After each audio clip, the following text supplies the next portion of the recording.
What's up, guys? We are live with the queen of the yay, my new friend, Meaghan Murphy. She's an author. She is the content director for Women's Magazine, and she's an awesome human.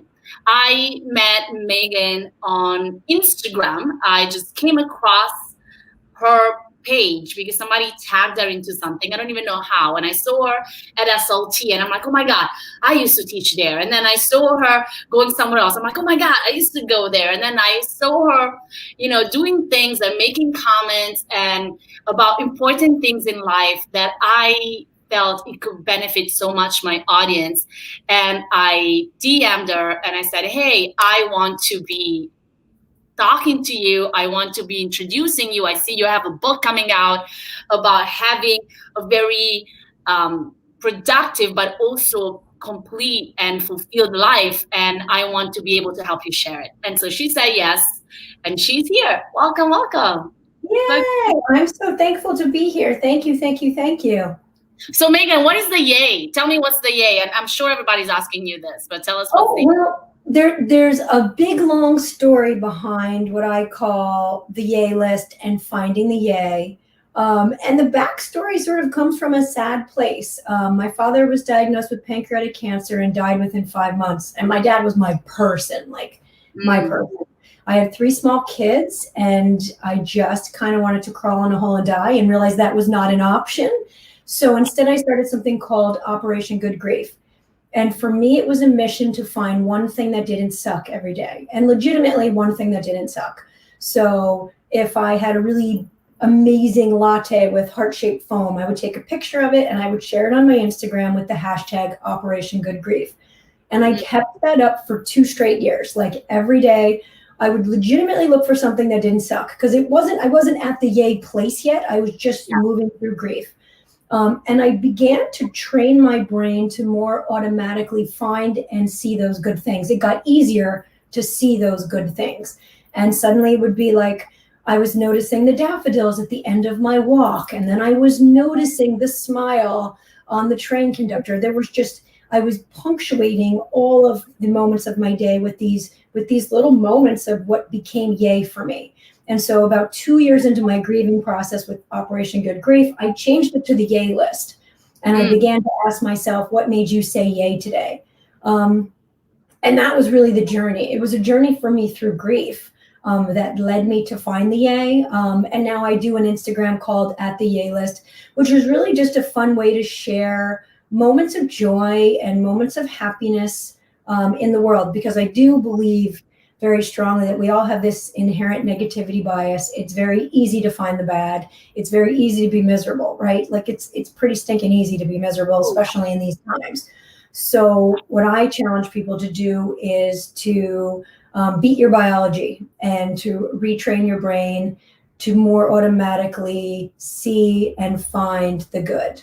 And I do that with Women's Day magazine. I took over that magazine in March at the start of the pandemic, and we have a big section called Finding Joy, and that is a whole feature every month that celebrates whether it's people during quarantine who found the yay. There was a woman who celebrated her birthday and ran around the block in a unicorn costume. I'm like, she's my favorite person this week. Like, how great is that? Like, it sucks to celebrate a 40th birthday in quarantine, but you got a unicorn costume on and did laps around the block. I love you. We celebrated teachers. There's a teacher named Mrs. Honey who decorated her car like a beehive and drove around to all her students with Mrs. Honey's beehive and just did drive-by shout-outs during quarantine. We celebrate military heroes. We look for reasons to celebrate.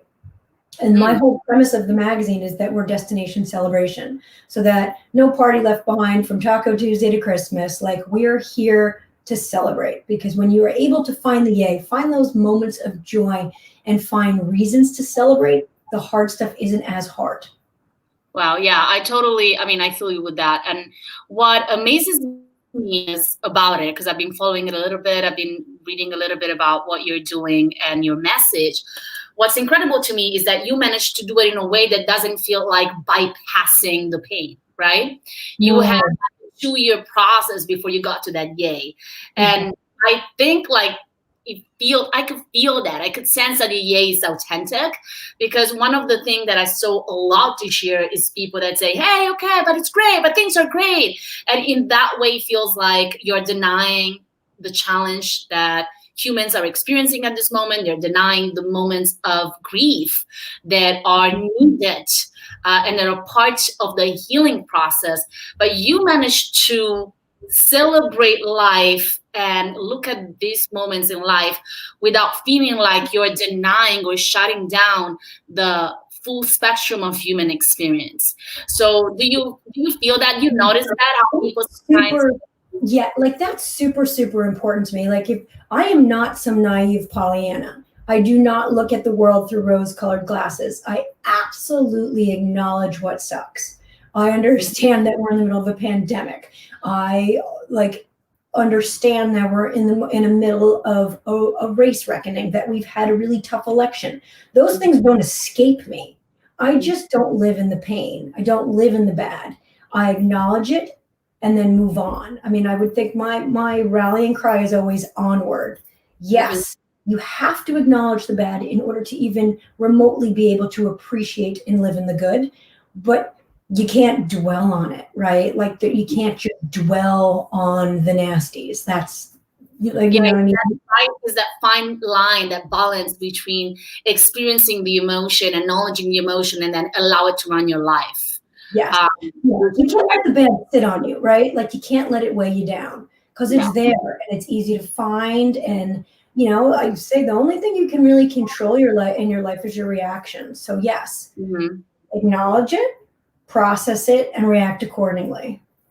Yeah. And how would you explain to somebody, because, you know, I feel like you're talking a lot about neuroplasticity, which is something that it's also part of my teaching and I believe in deeply, because it is just that repetition, that commitment to creating new habits that allow you to transform it, right? How would you say to somebody that's watching and they say like, oh, I tried affirmations, I tried to be more positive, it just, I care, because I have my own take, but I want to hear yours. Like, how would you respond to something like that? Well, I think first of all, I think you have to make it smaller, right? Like saying, I'm trying to be positive. Well, that's really big. And that suddenly feels like work. And that's too much to take on, right? Like, I'm trying to be positive. How about, I'm just going to try to find one thing that doesn't suck today? Like, that's... I love that. I love that, guys. So listen to that, because that's brilliant, I think. To me, it's attainable and measurable. Exactly. It's small. Like, I mean, one of the reasons my book is coming out in February, and a big part of that is I didn't want to release a book in January, because I believe that whole new year, new you is bullshit. Like, I don't believe you're broken. I do not believe I can fix you. I do confidently believe tomorrow could be more awesome. And I guarantee that one of the tips or tricks or strategies will stick with you and help tomorrow to be more awesome. But the whole big picture isn't change your life. You're a hot mess. You're broken. And all of a sudden I'm going to fix you. Absolutely not. You're okay. You're already okay. Tomorrow could be more okay. It could be more awesome, but like, you're already okay. So stop trying to do this big thing, this life makeover. It's not about that. And it feels like that. The pressure feels like that. And I think for somebody that it's coming out, and seeing the amount of things that you do in a day can be like very overwhelming, and think like, oh my God, but she gets to do this and she gets to do this and she gets to do this. But that full expression of self didn't happen overnight. I was reading in your book that actually they used to call you grumpy, right? When you were like a little kid. Like, it started off with the opposite direction. And so that's really possibility of transformation, that you started in a gradual way, right? No, it's the joke of my life is that I was legitimately, my nickname was Grumpy. I wore a Grumpy the Dwarf necklace as a kid. I was so miserable. Like, do you want to go to Disney World? We're going to Disney World. Oh my gosh, it's going to be hot. There's going to be lines. I don't want to do that. Like, I mean, I was the naysayer. And like, in 5th grade, we wrote a play. We each wrote our own characters, and we wrote this 5th grade play. And I wrote my character. My character's name was Neggy. She was the embodiment of negativity. I won an award for excellence in acting, and that actually was the springboard for me studying acting and wanting to be a performer. Yeah. There's a grain of good and all that. But like the character I wrote for myself was Neggy because I was the embodiment of I negativity. love that though. I love it because it's not, again, it doesn't have that Pollyanna feel, right? I love Pollyanna because I had a hard time with Pollyanna. I never liked the character. Yeah, that's So, not right. Well, and the truth of the matter is, it just feels better to live this way. It yeah. just feels better to live fully charged. It's just an easier, kinder, gentler, happier way to live. And it was gradual for me. And I think the thing I would say to anybody is like, you brush your teeth and you don't really think about it. It's just a habit you've adopted over time. I think the good thought, without working very hard at it now, because it's just a habit that I've adopted. Right. You've created that muscle. You've created that neural path. Exactly. Like the quickest, most automatic. It's like driving. I always say it's like driving from home to work. Once you know and you've been driving that same route, you just turn right or left and now decision. So yeah, I love that. I also know that a big part of your day, because being supercharged, we live in that full life, allows you to do a lot of things. A big part of your day has always been body movement. How does body movement connects to your day, and how important it is in allowing your energy to stay uplifted, allowing you to be part of this yay movement? Well, I think it's key. I mean, there's a whole chapter in the Fully Charged Life called the Health Charge. And I believe very strongly that, you need to move your body. You need to move your body in a productive, feel-good way every day. And that doesn't mean you need to exercise to burn. No, it means you need to move your body in a way that feels like mood magic and medicine. And you need to protect your sleep, because if you do not sleep and you do not move, you will feel like shit, and that's a guarantee. And I think it also matters what you fuel your body with. When I eat like shit, I feel like shit. When I eat well, I feel better. But I think the thing for me is, I struggled with an eating disorder as a teen, and I talk about that in my book. I mean, I was hospitalized 3 times. So my best friend died of an eating disorder. I mean, I've been in recovery for 20 years, but part of my recovery was really understanding that exercise for me is medicine. And I take my medicine on a daily basis because when I move more, I feel better. And right before this interview, I was like, you know what? I need to go squeeze in a run. It might mean I don't get to shower. It meant I did shower, but I didn't have a chance to put on makeup. So I put on my pink glasses to try and fool you. But like those are my compromises. I know I'll feel better if I go run for 45 minutes, and there's going to be a compromise on the flip side. Yeah. I can maybe shower, but I don't have time to put on makeup. Right. Or so I'm always going to do the thing. So I do a lot, but I also don't do a lot. I always say no a whole lot so I can say yes to what matters. And I only say yes to what matters to me. So I'm very clear on the things that charge me in life. So family's always going to get a yes. There's certain obligations that are going to get a hard no, because I need to prioritize what makes me feel good and what makes me stay operating at full battery. Yeah. And definitely, because one could totally think, oh my God, she does everything. She does not do everything. You have very clear boundaries about what you suggest, right? Especially both with your work, with your family. Because one looks at your Instagram and is like, oh my gosh, she does so many things with her kids, and she does so many things at work, and she's got a book. And it's not just about saying yes requires a lot of saying no. Would you say that? Would you agree with that? Oh my gosh. I mean, that's the joke of it. People are like, you do it all. And I'm like, no, I do it almost. There's so much no that happens in the course of my day. And I say no without any regret, without any guilt. I understand that I have to say no in order to be able to say yes to what matters. And I do a lot. I love to craft. And I'm not it's not because I'm want to be this Pinterest queen or I have an Etsy boutique. I just love it. It's an outlet for me. It's a creative outlet. I love that my little 7-year-old will still sit down and make a paintbrush Santa Claus with me. That brings me joy. I probably could have been a school teacher in another life. But I don't cook. I play with my food, like I'll craft with food, but my husband Oh, doesn't. you do a lot of like gingerbread houses, and you got me in trouble because I'm in Italy now. I normally used to be in the United States. I used to buy this cool thing from Trader Joe's. You could just build and decorate. And here we Yeah. don't have it. So my kids were like, "Let's do it, mom, from scratch." And Oh my goodness. Yeah, see, like I'm not the from I'm scratch like, person. no. No, Yeah, I'm not the from scratch person. I do not post mine for a reason. It collapsed. But It that's was like, I even look at with my kids and I'll be like, okay, listen, you're having a tough day. You can't see friends. We're quarantined. Like, okay, let's fill our buckets. We know being creative is a bucket filler and gives us a recharge. Okay, so my daughter and I made like a felt succulent garden this morning with a craft kit, and you know what? That sent a little lightning bolt. That put some some money in the creativity bank. Okay, you know what? You haven't moved yet. You got to go on the trampoline.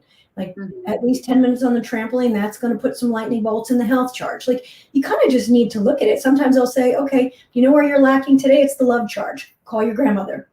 mm, I kid, you got a phone for Christmas, call your grandmother. So it's like you You kind of. explain this in your book, but tell us like a little bit of what it means. Sorry to interrupt you. To put the light bulb to charge that area of your life. Like, what can reader expect when they buy your book, and like, what can you teach me in this book that is going to allow me to implement this very strategic way to charge my life in a practical way that is effective and that will shift a lot of small miraculous shift that then bring to big change. So the book sort of looks at your life as a bunch of different charges, right? So it starts with there's a guide on how to use the book. Yeah, like that's the Sure. first. But just like, the So like the main bucket is your positive charge, because I believe it all requires a certain mindset to do anything well. So you start with the positive charge, and that really is sort of how to rewire and retrain your brain to sort of more automatically see the good. So it starts with the positive charge, and there's tons of little tips and tricks and strategies to help you make those shifts. The love charge is like really the importance of how you interact with strangers, so much so as how you interact with your family. Why, smizing with your eyes behind that mask at that cashier matters. Why complimenting someone can help fill you up. So it's sort of all of those interactions, and the importance of how we treat one person is how we should treat every person, whether it's your family or a cashier. And then it's the work charge. And that is really basically how to find work that makes you feel like you have passion and purpose. And if you can't get that from the paycheck, how do you get that other places so that you still can operate at full battery in the work charge? So you can go to the job you may hate because you can't find passion and purpose there, but still be able to pay the electric bill. So it's really about having a work life that is fulfilling. And if your job can't be the fulfilling aspect, how can you volunteer? How can you find passion and purpose in outside areas so that the job doesn't suck? It is the health charge, and that is moving your body, protecting your sleep, and that crucial component. The extra charge is really about all of the extras in life, like have a favorite color, make sure somebody knows it, buy yourself flowers on Mondays, decorate like crazy for the holidays, or don't. Hang one garland, but celebrate something. So the extra charges, those little extras in life, which is like color your hair if it makes you feel good, get goddamn Botox if you need it, and it makes you feel good. It's about doing those things to celebrate you. And then the recharge is about resilience and grit. When everything falls apart and you feel like you're drowning and you can't breathe, how can you take that breath? What trick can I give you that's going to help you take that breath? And I take you through the journey of Operation Good Grief and the birth of the Yay list, and really kind of give strategies. There's a lot of positive psychology. There's a lot of science in the book as well, to back up some of these techniques and whatnot. And I think it's the kind of a book where you can jump around and be like, okay, you know what, work sucks for me right now. I'm going to jump into the work charge. You know what, I'm lonely and I'm sad and I'm miserable. I'm going to jump into the love charge. You can use the book as you need it, or you can read it straight through. And what sounds awesome to me is that I really deeply believe that when we charge our life in one area, when we shift the way we respond, the way we experience that one area, we are elevating ourselves to a position to then make the change. So, for example, if job sucks, One of the biggest mistake I often see clients do is come in and say, okay, I'm just going to quit my job, and then find themselves in this extremely stressful position where they need to go look for that job and trying to fix it. Same thing when they're trying to fix your body or fix your relationship. He said, what I think that comes in from the charging, from the elevating even other area or aspect of your life to create a little bit of balance and really ground yourself in your truth a little bit before actually looking for a change, it allows you to pursue that change coming from a place of stability and from a place of honoring yourself and who you are in connection, rather than from a place of desperation, of like feeling despaired. And the neat thing is all of these changes compound and have a ripple effect. So, if you make the change at work, all of a sudden your love life is happier, and you make the change in your love life, all of a sudden maybe now you're working out more, and now your health charge is full battery. I mean, all of these areas of our lives kind of intersect, but you don't have to focus on them all at once. And that's kind of whatever makes it feel less daunting. I mean, the whole premise for me and what I hope this book feels like to people is that it doesn't have to be that hard to live well and to live happy. It's really not. There are small things you can do to make tomorrow better.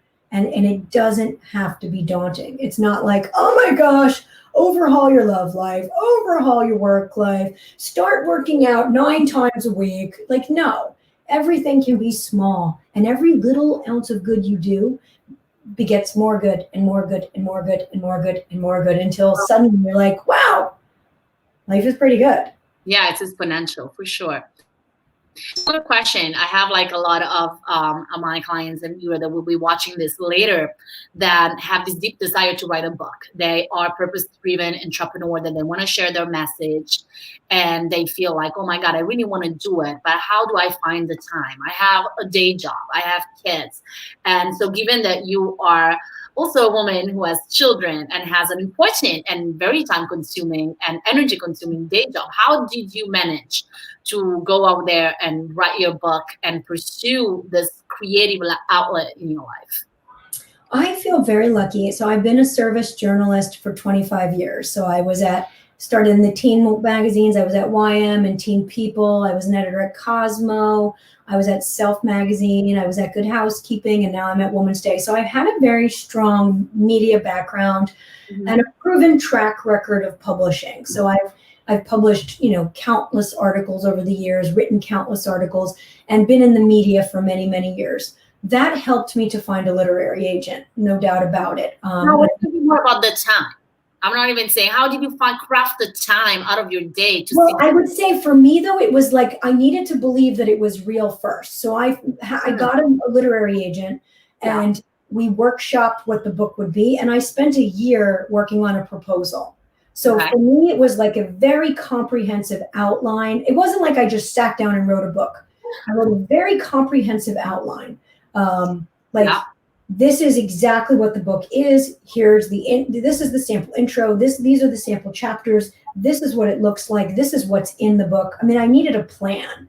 I needed a blueprint for what I was about to write. It wasn't like I just sat down like in the movies and was like, I'm writing a book. La, la, la, la. Oh, I wrote this book. Like, it wasn't like I'm just pouring out pages. You had the structure first. I had a very, very solid structure that I love my literary agent who really helped me hone and craft. There was like a whole sex charge, there was a whole sex chapter that went away. I was a Cosmo editor for 4 years, so I thought that was important, but we took that part out and we moved some things around. And there's like anecdotes that are not there anymore that were like, so it was this evolving thing. Then we shopped it to the publishing houses, and the joy in my life. I was so proud when Penguin Random House bought it. It's an amazing. That was a big day for me and a big win. But it also gave me a deadline. Then it made it real, right? Like, because I am a person that I can't just say like, oh, I'm writing a book and I'm going to do it when I needed a deadline. Like, I needed a contract, I needed a deadline, and my book was due in April. We shut down, we're on lockdown. I had just started as the editor-in-chief of Woman's Day. And now I'm like, oh my God, my book is due in a month. My kids are now homeschooled. I have 3 of them. It was surreal. I mean, but it was like, you get up at 4 a.m., you write for 2 hours, then you get everybody logged into homeschool, you work on the magazine, you write for an hour. Yeah, it's real. I mean, the hustle comes in there. I don't think that life needs to be entirely a hustle, but it's real. And that's something that I always want to tell women out there. It's like it requires certain things. I myself, to write the book, I woke up at 4 a.m. and then 5 a.m. for like a full year, just like to write it and get together and get to that phase of writing even that proposal and working with an editor. And it didn't just like happen. No. Yeah, that's what I feel like people need to understand. Like, it doesn't just happen. Yeah. Now that it's done, it feels like it just happened because it's done. But like while it was happening, I mean, there were definitely moments where I'm like crying in the shower and I'm like, maybe this is too much. Like, maybe I can't do this. And and I did rewrites too, because then it was like COVID happened and like, I was rethinking resilience and grit. Like that the recharge chapter changed for me. So like in April, the book is due in a week and I'm rewriting, a chapter. Yeah. But it got done. But you did it. And I think, I just love to express those things, because from the outside, it's so easy to assume, like somebody looks at you, and I'm talking to you like we're talking to other brilliant women and that I have the pleasure to interview. But someone looks at you and say, oh my God, so of course she did it. She's this pretty woman who has a very important job, who lives in a nice place, who works out in a nice place. And of course she did it. And it's not of course she did it. It required massive commitment and effort and decision and a lot of no's. Because to say yes to that 4 a.m. writing, it means there's got to be a no that happened the evening before of doing other things. It means that when you have a bad day and you feel like let me just binge watch on Netflix or eat this and forget about it, you're like, wait, but tomorrow morning I need to get some writing done. I need to take care of my body. There is priorities that happens, there is decisions that happens, and there is unshakable commitment to honor oneself. And that's what I see in you, that I really feel. And I would also say, like, I just felt called. Like, I know that's like my aunt was a nun and she was like, I just felt called to the church. I feel silly, but I like feel called. No, I get it. Look, like I understand why I'm on this planet is to share a legacy of positive energy. I know that's why I'm here. So it's not even a choice. Like, that's just why I'm here. So like I agree with you and I feel you, but there's people that feel it and still say, but. So the moment of saying, let me rewire my brain to own that and go for it, it's a choice. It's a choice.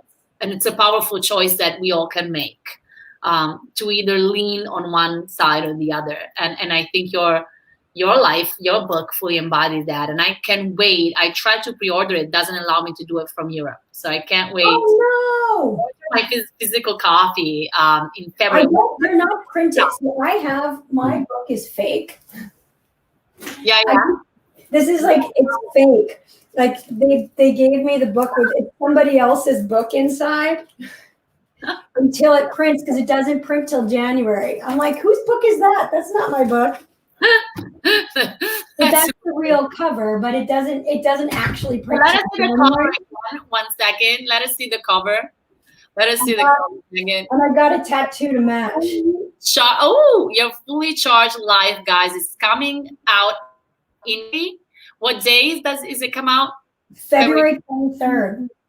Great. So I want you will be receiving this, even for those of you who are watching this later, will probably hear about Meaghan, and you're probably going to hear me encouraging you to go and get this book, because I believe that we can create that ripple effect. And if even one of us or 10 of us or 100 of us say yes to that calling to charge our life, to rewire our brain, to lean even with small little action towards what feels good, we can create a ripple effect that can bring forth miraculous shifts. So thank you so much, Meaghan, for being with us today.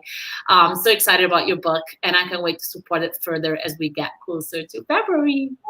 I'm so grateful. Thank you so much. Oh, you're so welcome. Bye bye.